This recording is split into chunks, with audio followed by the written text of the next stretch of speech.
Good evening. This is John Warren, publisher of the San Diego Voice and Viewpoint newspaper, coming to you with our program from the desk of the editor.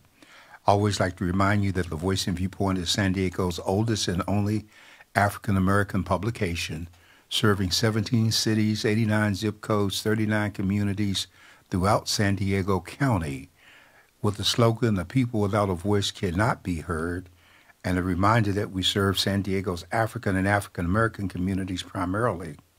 So the paper is available online, it's available in most churches, it's available over-the-counter in places like 7-Eleven and single copy sales and newsstands. Free copies are given to senior centers, and our churches get them. Food distribution sites are given papers to help keep the word in the hands of the community. And so we invite you to take a look and read the paper and share your views with us.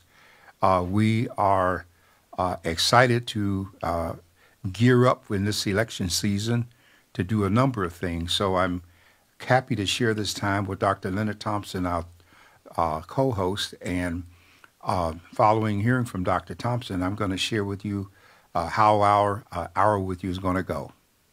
Well, Dr. Warren, I'm very happy to be here. You know, one of the things that one of our listeners, I want to send a shout out to Mr. Giff.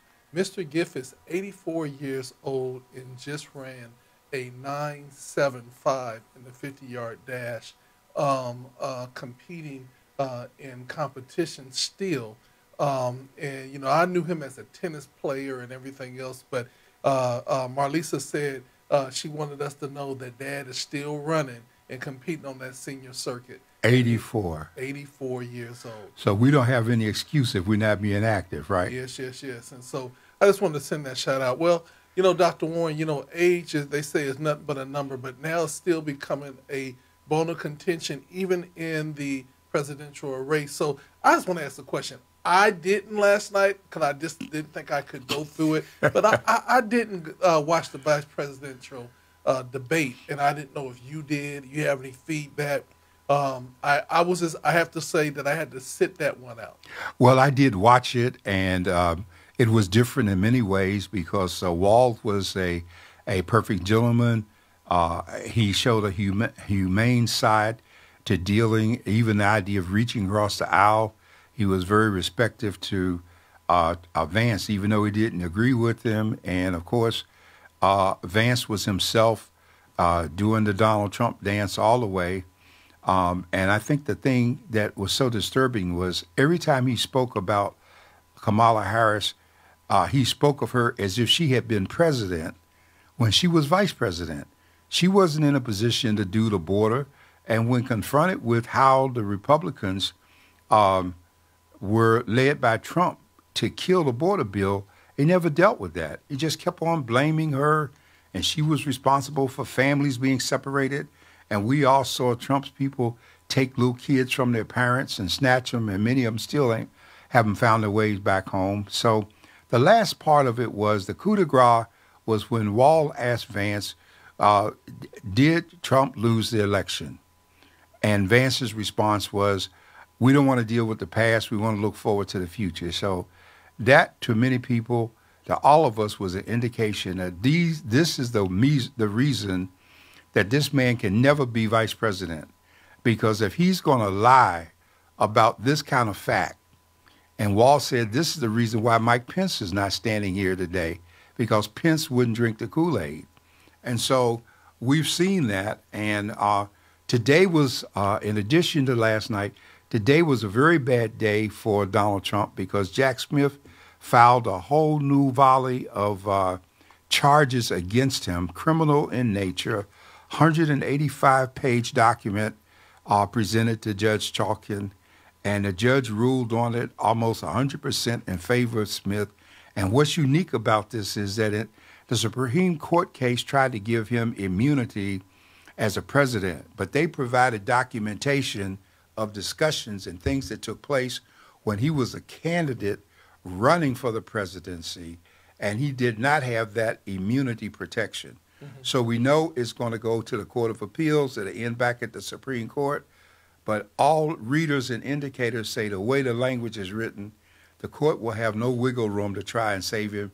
and he's going to end up in the orange jumpsuit. There's just no way he can escape it.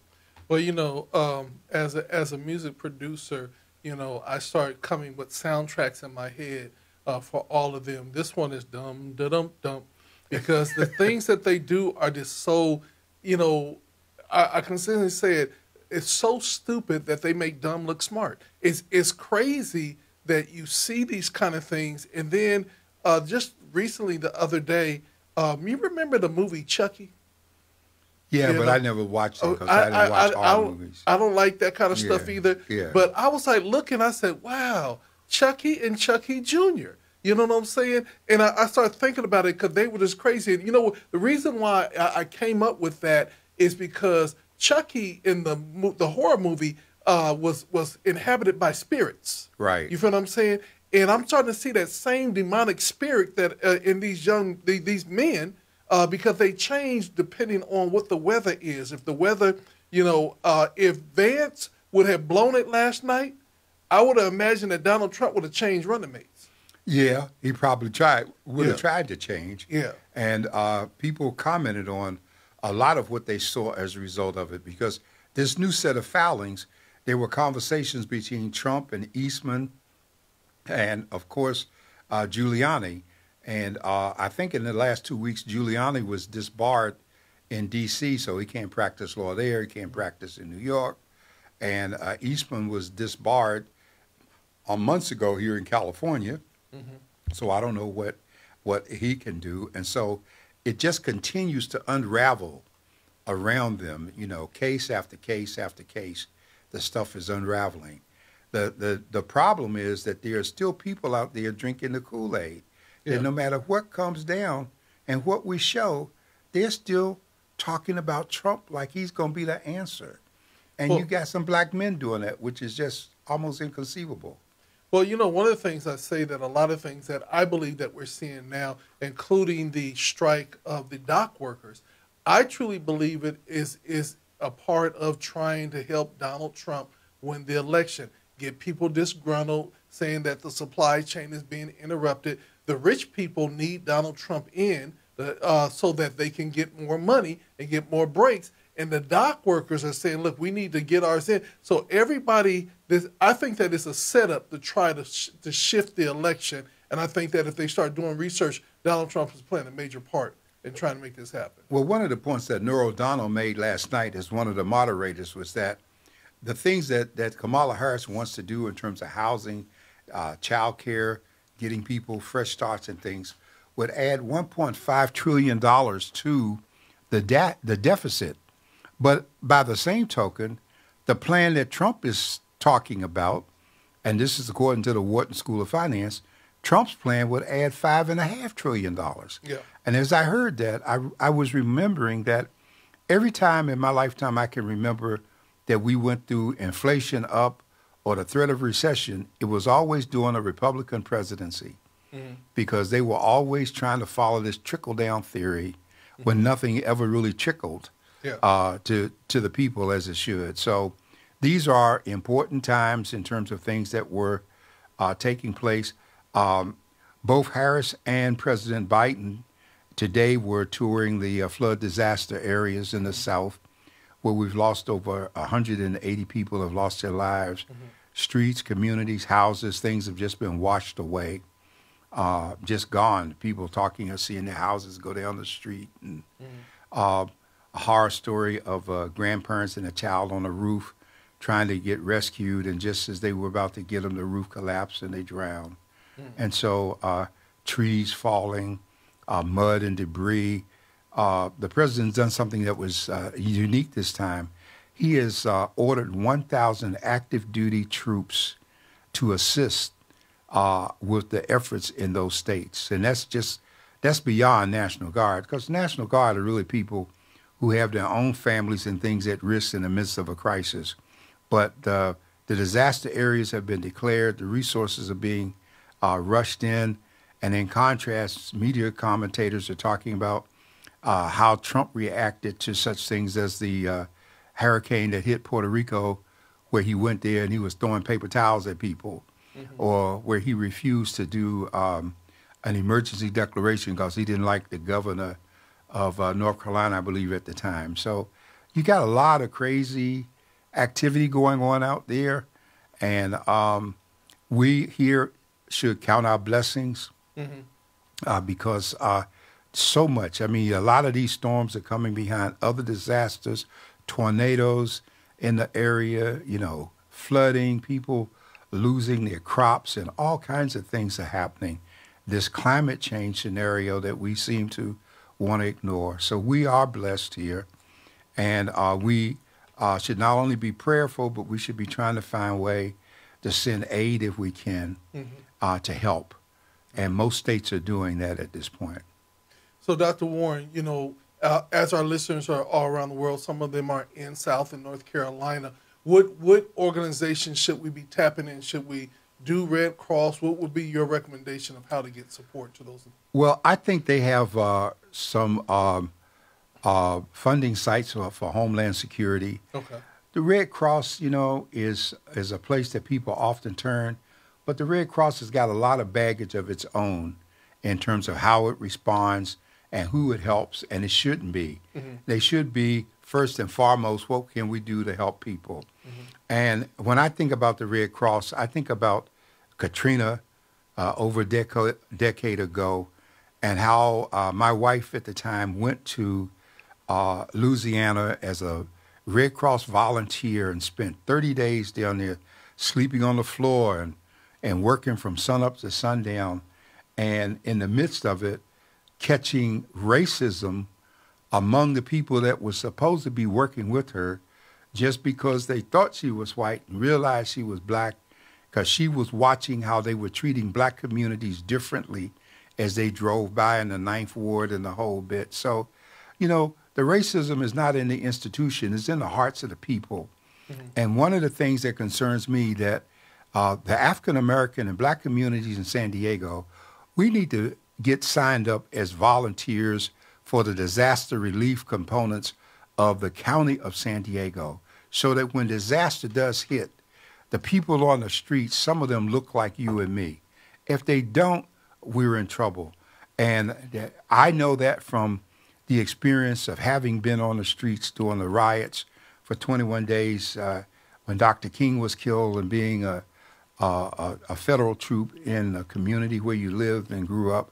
And so we just can't take stuff for granted at this point. We need to be conscious. We need to be getting some basic supplies, some bags of rice, beans, some water. If you get distilled water, you can keep it indefinitely, because spring water will develop issues. But purified water is there. And you need to have these things, battery-powered flashlights, if you will, little portable burners and pots. Because if you can't do anything else, you can boil some rice, which is what a lot of our neighbors can do who are prepared for such a time. And we need to get prepared and help others get prepared, So tell me, if you wanted to volunteer for the disaster relief program with the county, is it just that you go to the county and say disaster relief, or how do you get signed up? Well, the county has a disaster service, Office of Disaster Preparedness.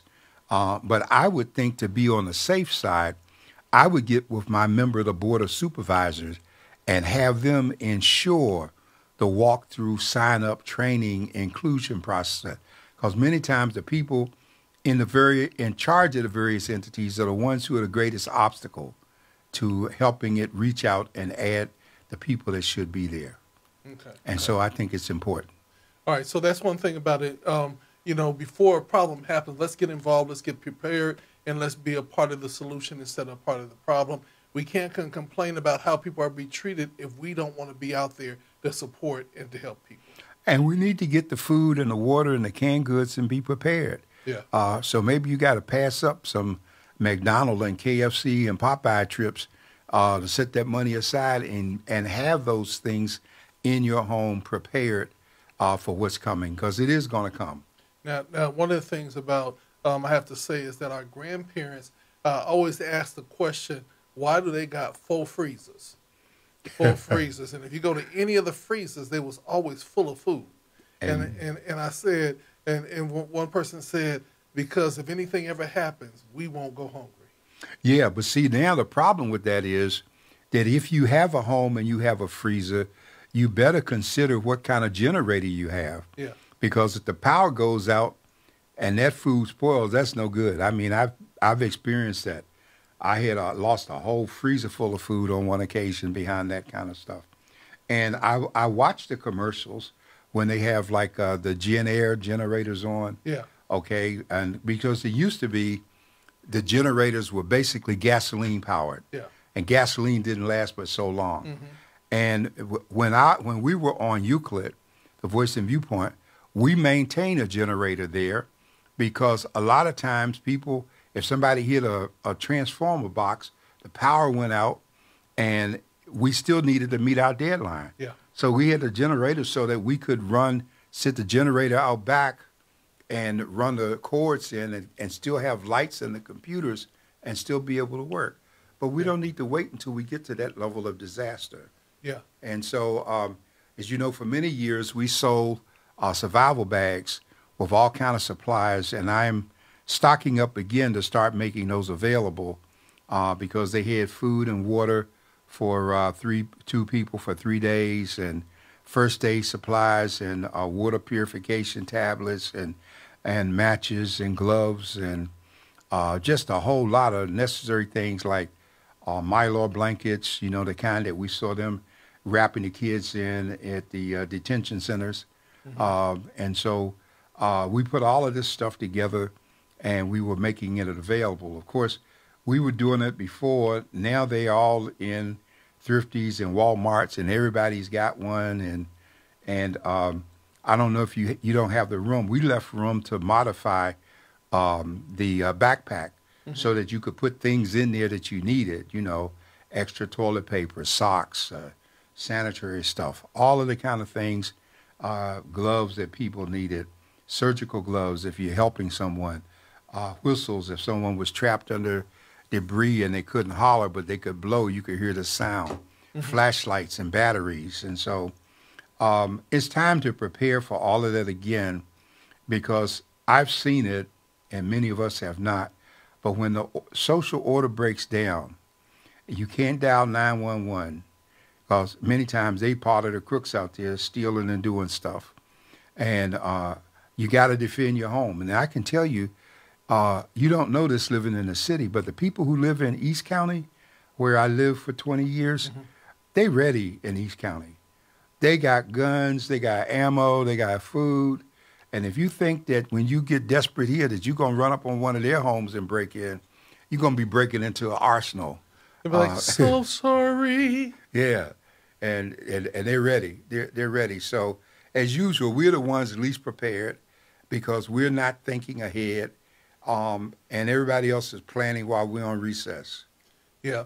Well, with that being said, Dr. Warren, this is election year, the presidential election year. Every year we have an election, but this is the presidential election year, and so much is going on. I know that there's the big election that we got to get the right president in, but the biggest thing is that we got to get the right Congress people in, the right senators in, and go all the way down the ballot. Now, we're going to continue moving forward with our propositions here locally, and just to go through it. So, Dr. Warren, last week, I'm putting it up on the screen for those that can see it.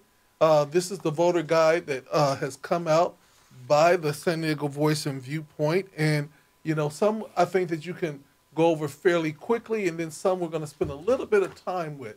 So did you want to revisit any of the props that we talked about last week? Yeah, I did want to revisit, you know, and I want to say that last Thursday at ECC, there was a panel put together by a coalition of organizations, ACLU, Urban League, NAACP, San Diego Organizing Project, BAPAC, and there were panelists there, the Doug Oten, an attorney, Lechala, former attorney, ACLU representatives, and all of these people were there talking about different propositions, but they really didn't get a long ways into it. And so we did a number of propositions here last week. I wanted to go back and remind us now that the voting guide has been put out by the state. I got one in the mail. I'm going to just point out some things for you. One in particular, Proposition 5, okay? Because Proposition 5 is important since the whole idea that it would allow local bonds for affordable housing and public infrastructure with a 55% voter improvement rate. Now, what's key about that is the bonds could be used for a lot of things. Most of the bonds would add $10 billion to the state debt. But the unique thing here is that because this bond represents a constitutional amendment, normally it needed 60% of all the voters in order to pass.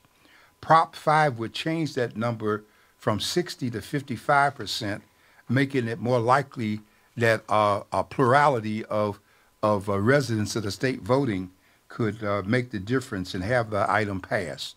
So that's the important advantage of that. And I think that it's something that we should look at in terms of supporting. Proposition 6 eliminates involuntary servitude for incarcerated persons in the state of California. And over to that. I think we touched on it, but I want to remind us that a lot of people say, well, what do you mean servitude? We didn't have slavery in California. Well, under the 13th Amendment, I believe, to the U.S. Constitution, involuntary servitude is permitted for people who are convicted of a crime. So those who are in jail, they can be forced to work for free or basically for nothing. And what this proposition does is it amends the California Constitution to eliminate involuntary servitude. So that means that if you have people who are in prison and you have them working, there has to be an agreed upon salary that they're going to be paid for the work they do. Okay. And so some people raise the question then, well, what do we do? What's the impact? Well, in some cases, people will be allowed to get credit for their work time toward their time served. So instead of getting paid money, they can get time off of their sentences. And that's something that's that the Department of Corrections will probably be interested in.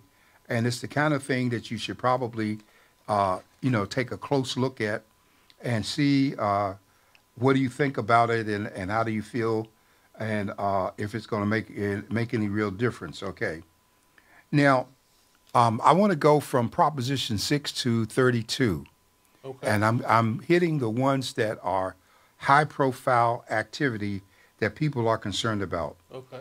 Under Proposition 32, we have a situation where there would have to be a California minimum wage, okay? Employers with 26 or more employees would pay $17 an hour for the remainder of 2024 and $18 an hour beginning on January 1, 2025. Now, California's current minimum wage is $16 per hour. And I shared last week, this is important because the federal minimum wage is only $7.50 an hour.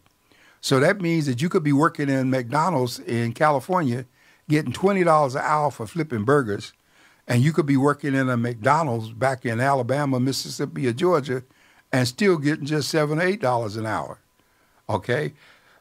But the wages got driven up here post-pandemic because when the restaurants tried to open up again and get back on track, customers were coming back, but they didn't have any dishwashers, they didn't have any workers, they didn't have servers, and then there was this whole issue about tips, and so Trump has been arguing, I'm not going to tax your tips, but it's all a bigger picture than that. So $18 an hour would be the minimum wage starting in 2026, if you will, and $17 an hour starting next year in 2025. And so this is a higher wages would have less workers who would have less than $18 an hour would instead make $18 or more by 2026. And so, of course, labor is for this. Also, it means that the price of the cost of these increases are going to be passed on to us, okay? And so I remember the other day I stopped at KFC to get a pint of coleslaw because I wanted it. A pint of coleslaw that used to cost you maybe $3 or $4 is now costing $7.70.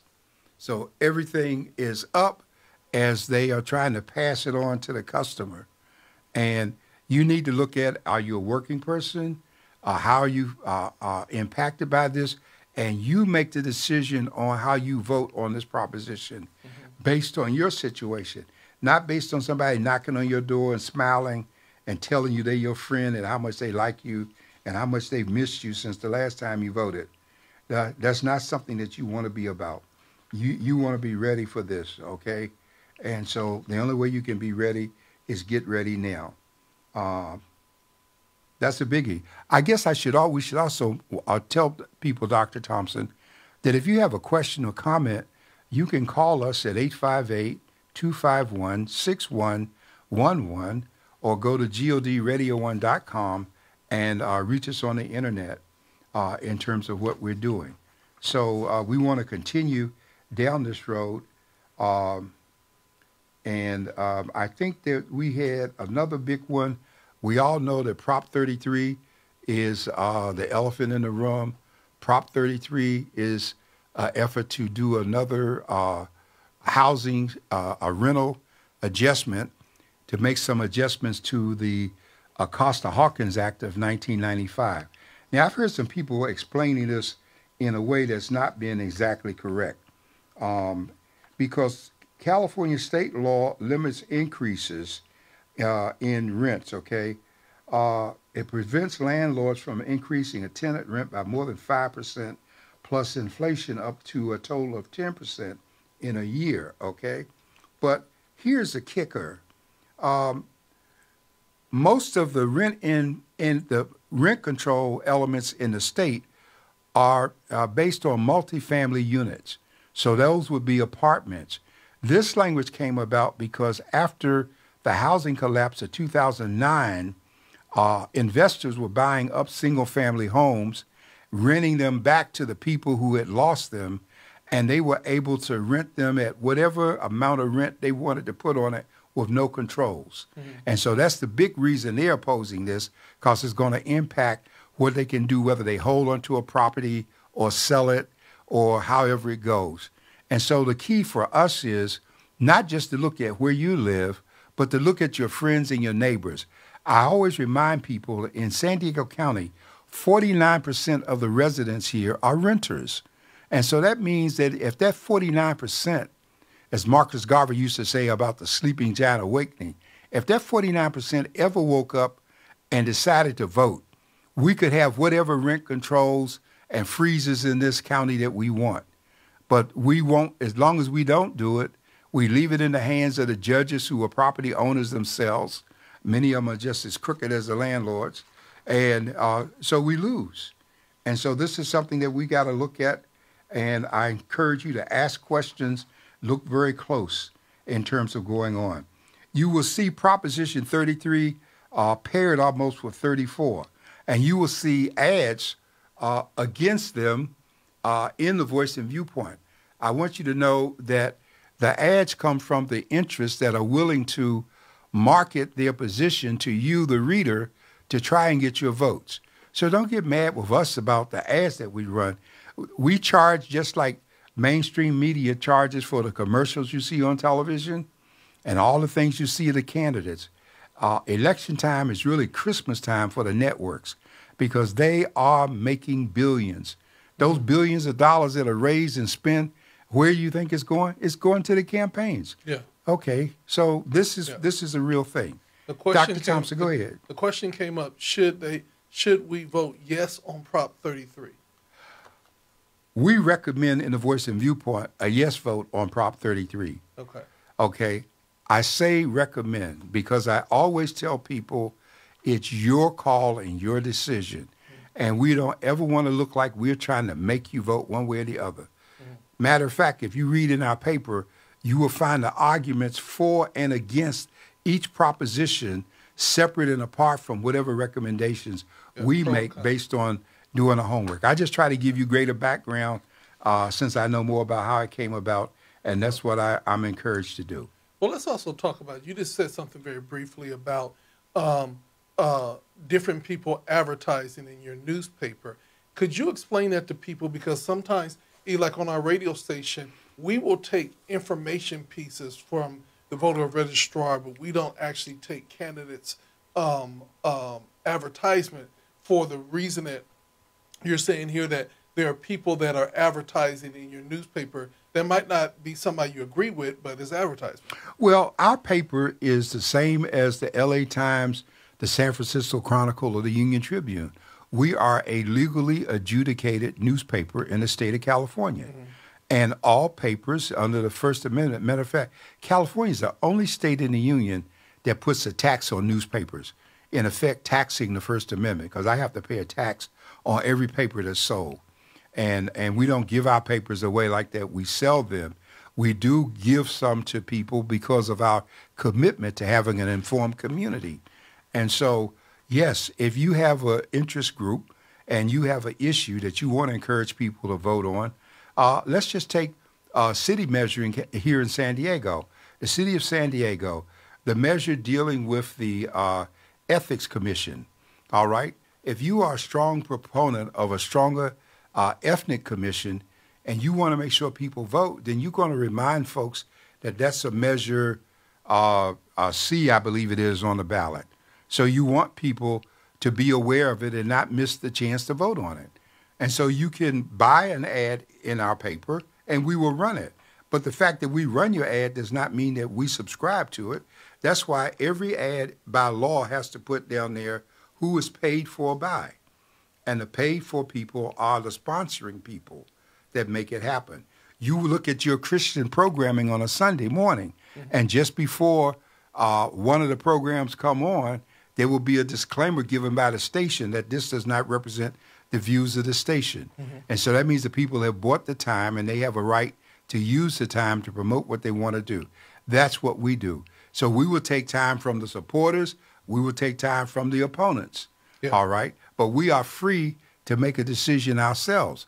And some of my recommendations that I make are contrary to people who have bought ads in our paper are advocating the opposite of our recommendation.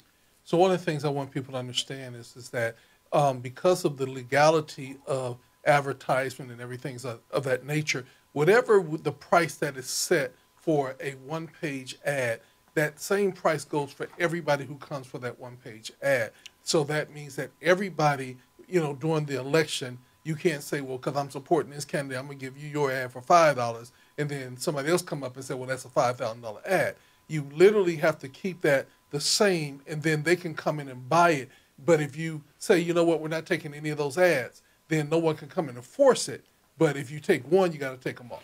Well, to put it in an abbreviated legal form, Dr. Thompson, if you give a discount to one entity that you don't give to another, it's considered by the Commission on the Political Commission on Finance, it's considered a contribution. Yeah.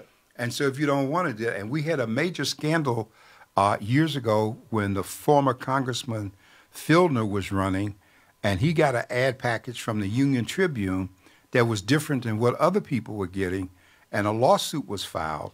And the UT won the lawsuit because it turned out that though Filner paid less, Filner had bought an ad package that made his particular ad less in costs because of a greater amount of money he was spending. Yeah. And so they won that.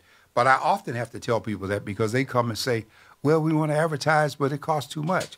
In which case I make it known the thing for you to do is get the number of people together to raise the money, to put the ad that you want in. Everybody can contribute. All of you can sign on to it. Mm-hmm. And then you are the ones who paid for it. And therefore, it can be no question. Yeah. That makes a difference. Yeah. And okay. So, a lot of times people don't realize how convoluted politics is and how difficult and so many rules that you have to follow just to stay legal in this time and season. Well, even when you try to follow all the rules, you can still run into issues, you know? Yeah. I mean, I've run into issues at different times, no matter how careful I tried to be. Even when I've had lawyers doing campaign finance and looking over my shoulder, you still can have errors because there are people looking to see did you sneeze, did you cough, did you cover your mouth. It's just all kinds of stuff that are done. I want to say something about Prop 35 because what I'm giving you on these propositions right now, most people are not going to give you in the kind of detail. Prop 35 provides permanent funding for Medi-Cal health care services, okay? And what that means in effect is we got a number of managed care plans. I'm not going to call names, so I can't get into a legal issue, but you can think about them. They're all over the place, okay?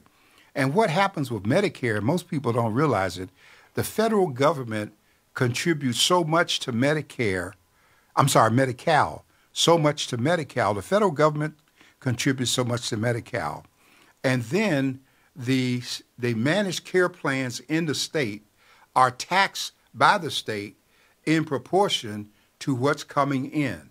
The problem is from year to year, you can never know how much money is coming in from Medi-Cal, and so the state can't know how much it's going to get from the managed plans, number one.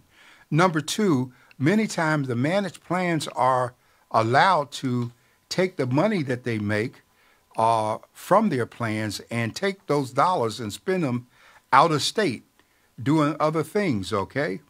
And so that gets to be an issue for us too. Because what happens is with this proposition, the state is going to fix a tax amount on the managed care plans, and the state is going to put some guidelines in that carries penalties for some conduct surrounding how they operate. So heretofore, they were able to make the money in California and maybe spend 90% of it out of state.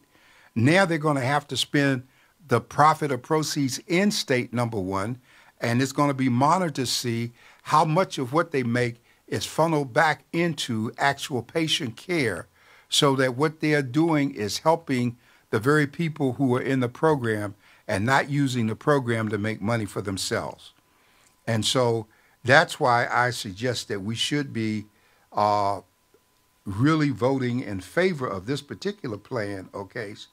It's going to increase the cost to the state by about $1 to $2 billion to implement the funding change, okay?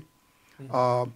But it's going to be worth it in the long haul because with more going in, it's going to reduce the patient needs and output, and it's going to balance, just like we're looking for such changes under Affordable Care Act, okay? Anything on that one as a question or anything?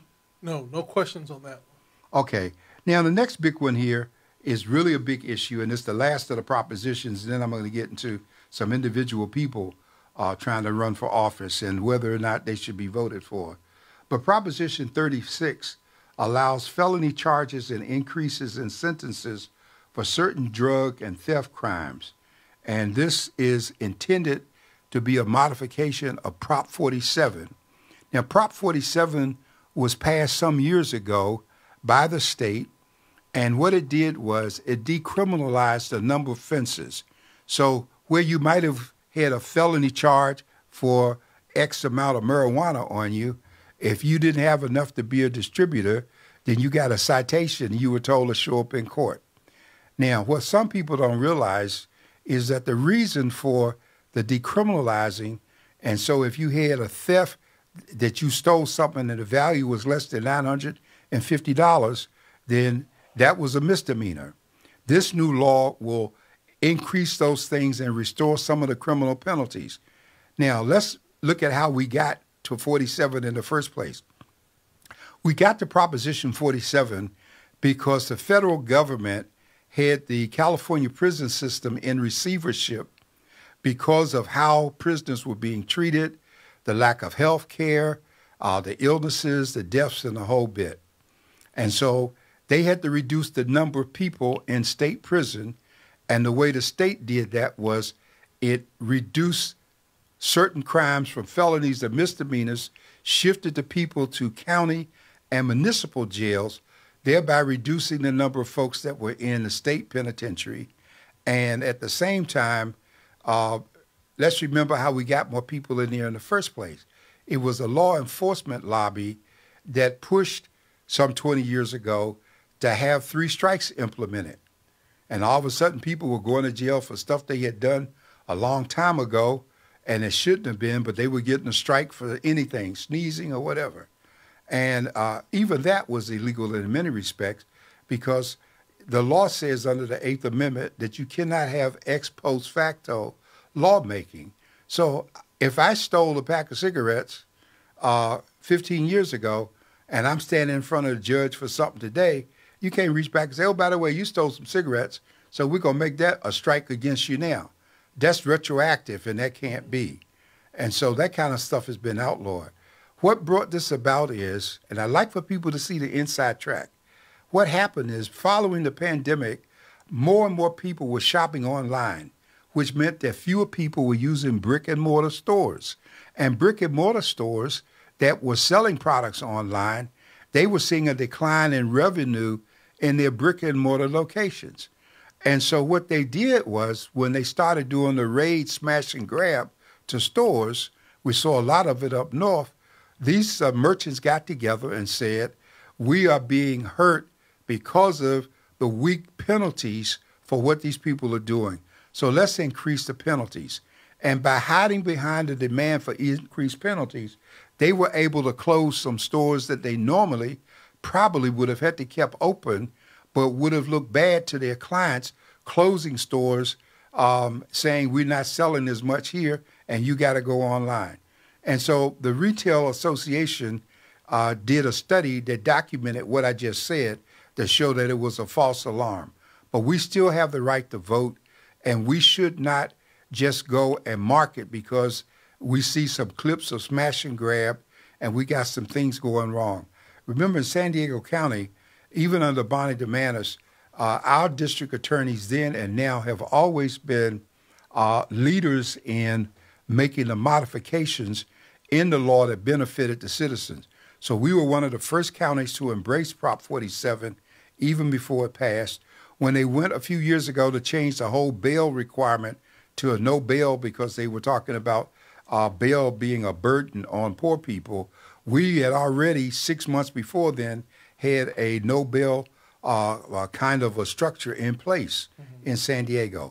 So we need to just do our homework, folks. And if we do that, it's going to make a tremendous difference.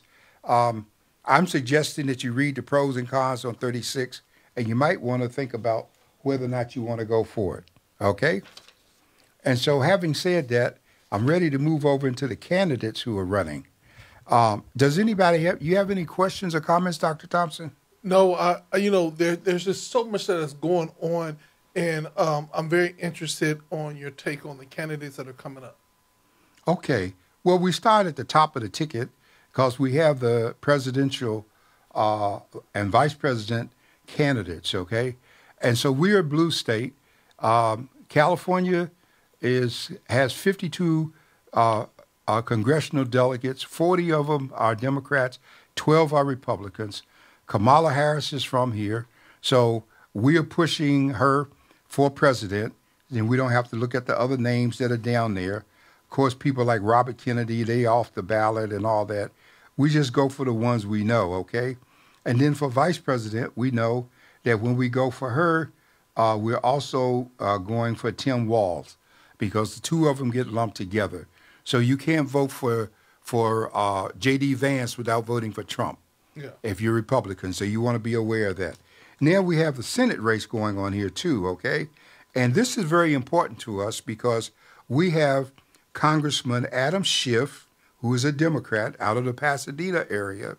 He was one of the leading members of the January 6th Commission that was chaired by the congressman from Mississippi and co-chaired by Elizabeth Cheney, okay? And so the Schiff is being challenged by a guy named Steve Garvey, who was a professional baseball representative and a Republican. So a lot of people in this state, you know how we vote for movie stars and folks, and ball fans. A lot of people are going to be trying to just vote for Garvey because he's a Republican. And he's a Dodger, and he was a Eh, Padre. Oh, yeah. So, they just go crazy behind all that kind of stuff.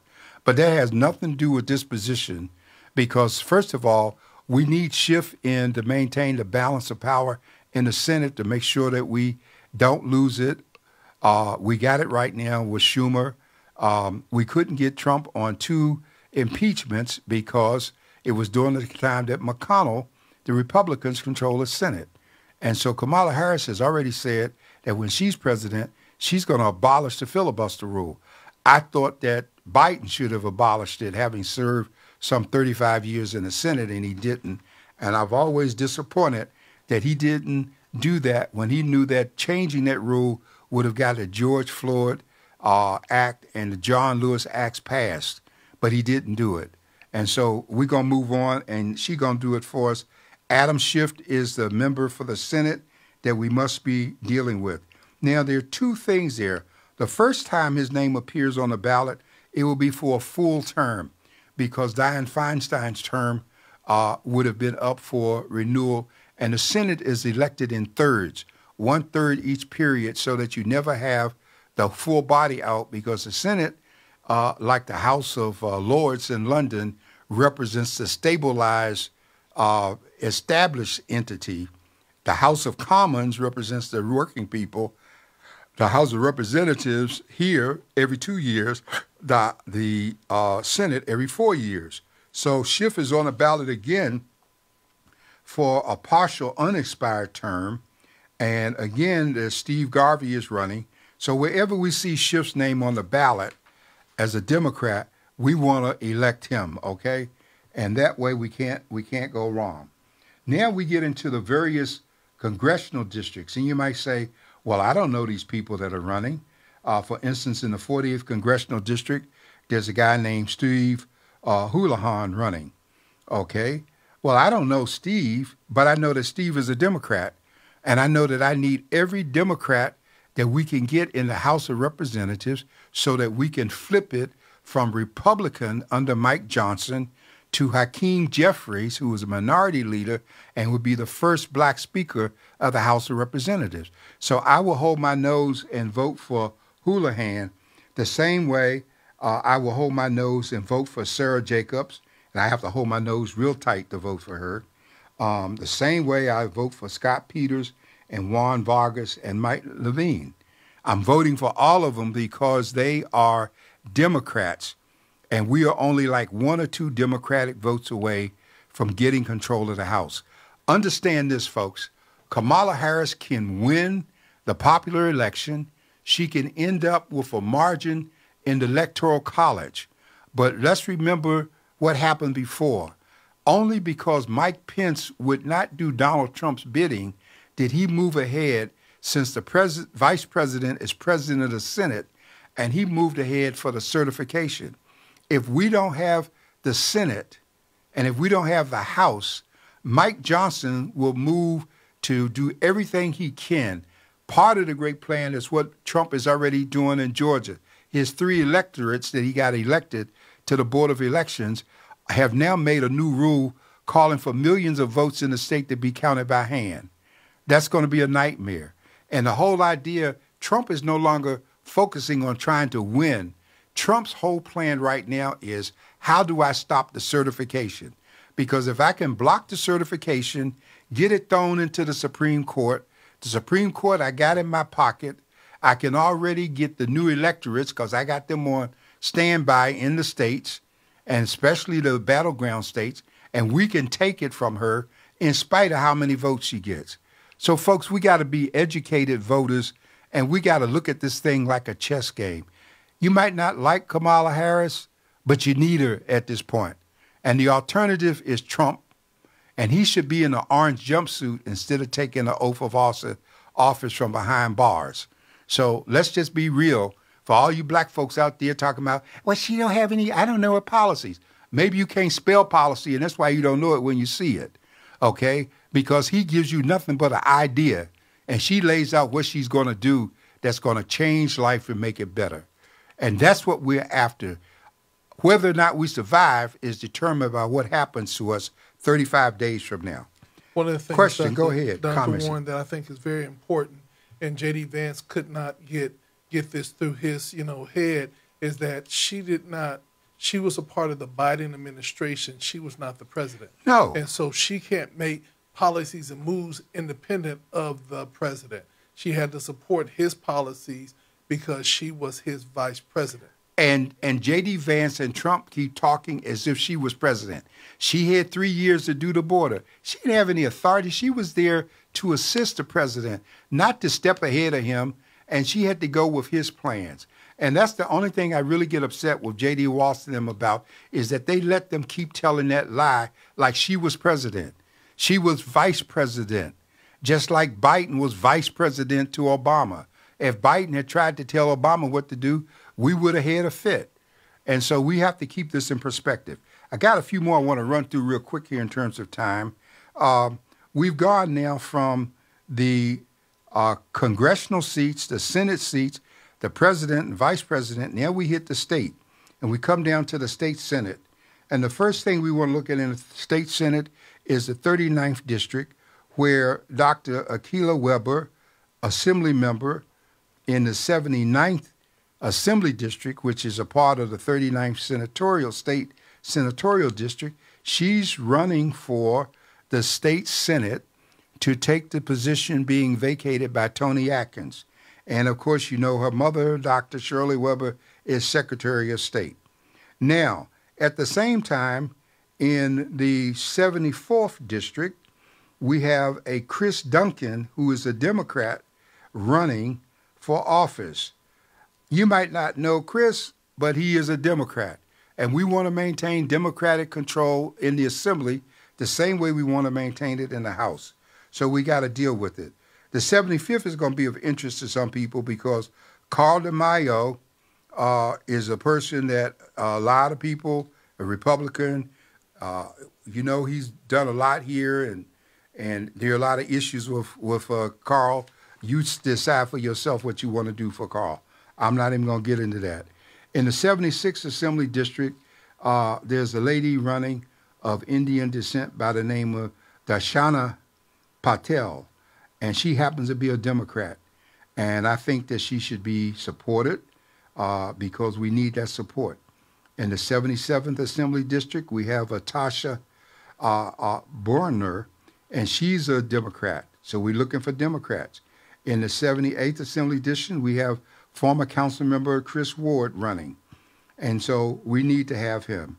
And then in the 79th, we have our own favorite daughter, Lachey Sharp Collins, running, taking the position of Akilah Weber, who's going now, if she's elected to the Senate, from the Assembly to the Senate. And we want to remember that Lachey, who works for the County Board of Education with a doctorate in education, Lachey worked for Dr. Weber for some 9 years, so she knows the entire district very well. In the 80th Assembly District, we got a former city council member, David Alvarez, who's a Democrat. I've never been fond of David. I never thought he treated our community with respect. But again, the alternative to him is a Republican. And if we're going to maintain the votes we need in the state assembly, which down party lines, then we know it to go Democratic. Interesting statistic for you, that in California, there are more independents than there are Republicans. So a lot of independents are going to be doing crossover voting. And it's important that we're giving an idea of where we're going and what we're doing. For the County Board of Education, we're looking at Guadalupe Gonzalez. And many of us might not know her, but all indications are that she's the kind of person that can be of some help. And so we're going to be going down through these various cities.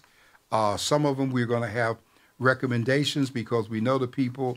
In some places we're not going to have recommendations because we don't know them and we're not as concerned about them. One of the positions that I recently made a change in was for the San Diego City Attorney's Office. I have for many years been a supporter of Brian Mainshine. He's termed out in the Assembly. He's running for city attorney.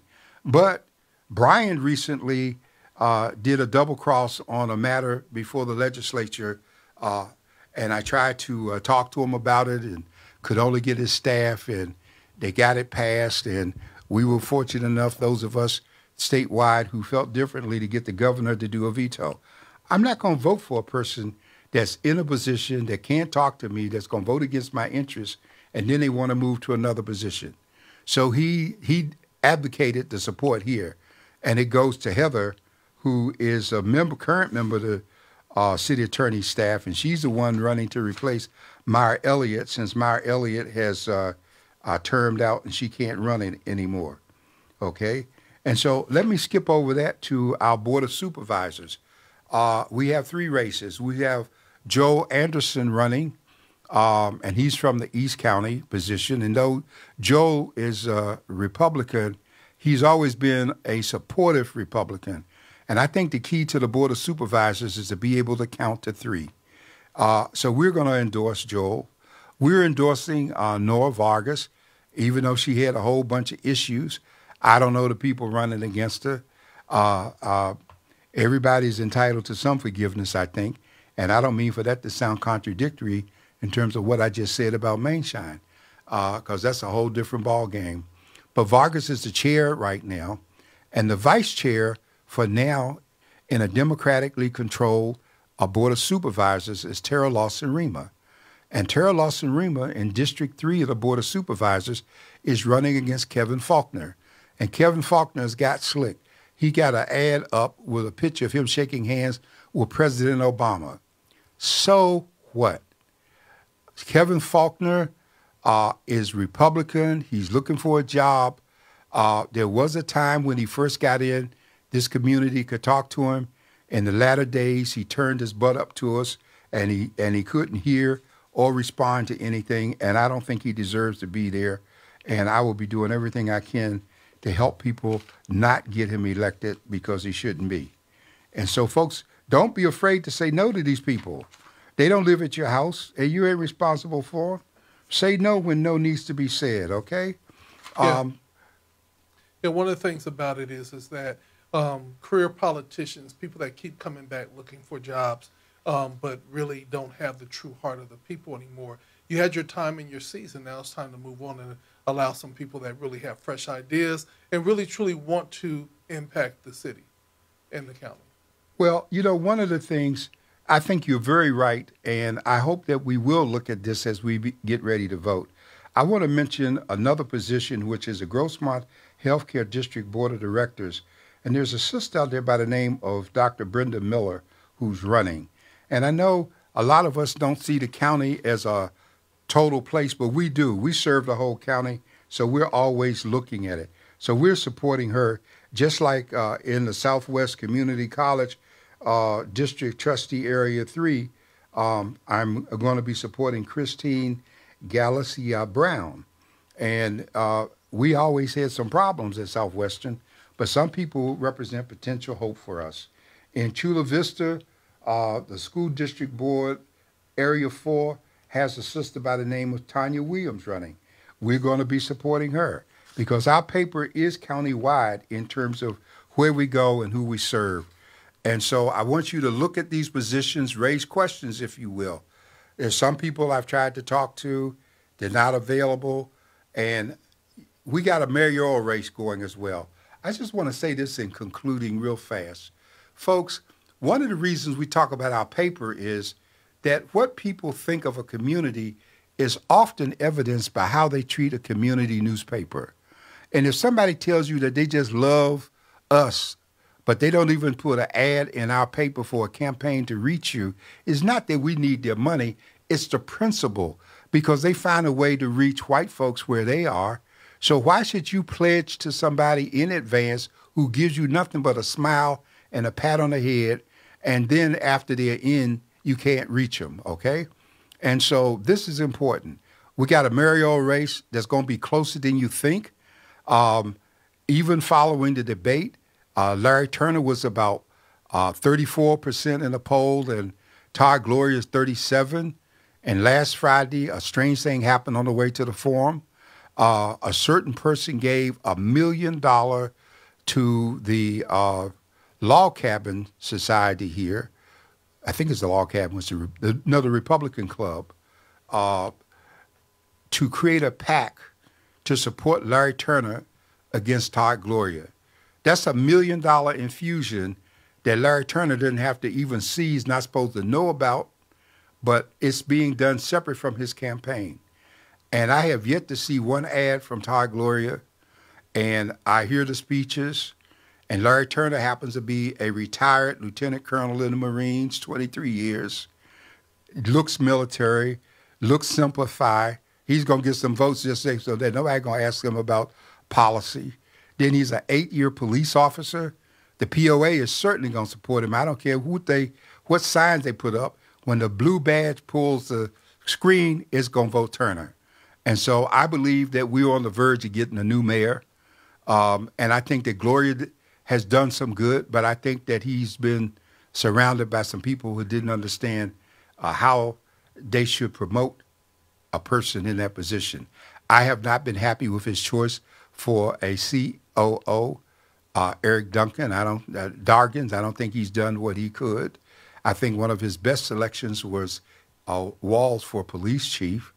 But for a person who, in a strong mayor form of government, has control over departments and the person over departments, it's been a pretty sad look in many ways. So having said these things, you can now get the Voice and Viewpoint News Bites online almost daily, our newsletter. You can download the app. You can call us. You can send us a letter to the editor. We now do video clips. We got a clip up from last week called The Elephant in the Room. It's not the Republican Party. You're going to see more live videos on our website, and we invite you to just be in touch. And I thank you for listening this evening, and you just about cost me my voice. With that being said, this is from the desk of the editor. Y'all have a blessed evening.